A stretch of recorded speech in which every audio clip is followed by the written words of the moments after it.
violent incendie, donc qui a été immédiatement évidemment pris en charge par les sapeurs-pompiers de Paris, qui se sont rendus sur place très rapidement, qui ont d'ailleurs empêché la propagation de cet incendie à 2 immeubles mitoyens, qui ont été d'ailleurs sérieusement déstabilisés par l'explosion et qui donc ont été évacués. On a de nombreuses vitres qui ont été soufflées dans les périmètres environnants.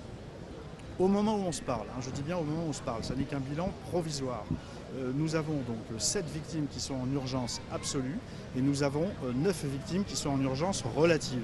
J'insiste bien sur le fait que c'est un bilan provisoire car il y a encore des recherches qui se déroulent sous les décombres. Voilà, il faut encore être très prudent sur ce bilan, tout comme je suis évidemment extrêmement prudent sur les causes de cette explosion qui a provoqué cet incendie sur lequel nous avons 270 sapeurs-pompiers de la brigade des sapeurs-pompiers de Paris qui sont engagés et nous avons 70 véhicules qui sont engagés sur le terrain. Au moment où on se parle, l'incendie est circonscrit, j'insiste là-dessus, et se poursuivent donc des recherches d'éventuelles victimes autres que les 16 que j'ai citées, je le redis, donc 16 victimes 16 victimes au total, donc 7 qui sont en urgence absolue et 9 qui sont en urgence relative.